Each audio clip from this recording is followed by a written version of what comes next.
All right, so I just finished chapter 4, and I got to pick up the pace a little bit. I'm going to try to see if I can get halfway through the book maybe over the next week or two.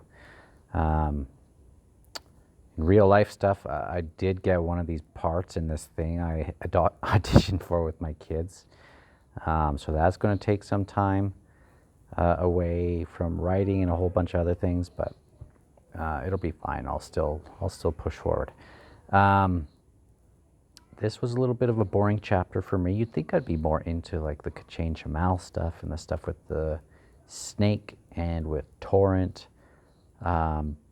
and with Tool, who, he's having a hard time being this chief. He's depressed about talk, and people are kind of just leaving. They're losing their strength as like a unified force.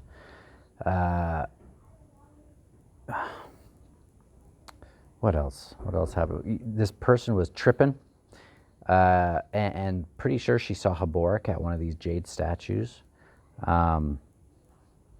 which I've been waiting for forever. Like, that's one of the big things I've been excited to see, is what happens when Haborik gets to one of these statues. And it's tricky because it's like, is he in Mael's realm? Is he in one of these other realms? Like, he's got long, stretchy arms. Like, what the heck is going on? Steven Eriksson's writing is a little jarring still for me. When it's hitting right and you're like surfing the wave or whatever, you just love it. But then it's like the way he just will write some things and then leave it for so long. And then you have to be like, who is this? Like, this Talamandis guy, is this the same guy from Memories of Ice? And you're just like, what are some of the details with him? And adding new characters, like, it really does bring it down for me. Because sometimes, this is a series where you get what you put into it. And when you just want to listen to a story, you want to read a story that's just not going to be, sometimes you just don't want to put in that same depth. And then when it's like bringing new characters and you haven't wrapped up the ones that you already are enjoying so much, it's like, makes me just like, my head starts rolling. So I'm going to have to pick it up a little bit so that I get the momentum again, because that was like, I'm not enjoying this book yet, like, at all, except for the reading was really cool, but it just hasn't grabbed me.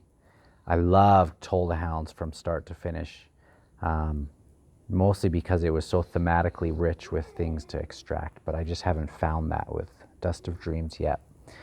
Like, really, really almost at all, but really like the stuff with Tavor and Fiddler and that group, and Bug, and I like that group, but this other stuff just hasn't hit for me yet. So we'll see.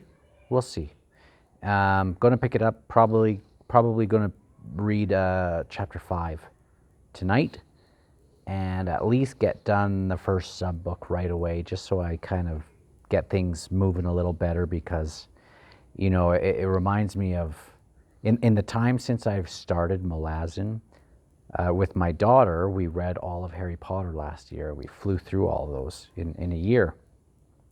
And then we went to Tress of the Emerald Sea, and I started that when I started Gardens of the Moon. I started that with my daughter, and we're only on like page 200. It's just like, not, like, we'll try to go back and we'll read like 3 pages a week, and we're like, we both just are not into it.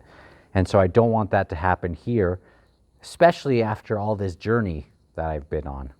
But I just haven't been hooked yet with stuff in this book. So we'll see. I mean, I've been already warned that was bound to happen. And I do want to see how this is going to end. I'm so excited for the last book, which I have to consider that I'm already kind of in that last book, I guess, since it's a 2-book thing. So anyway, I'll talk to you soon.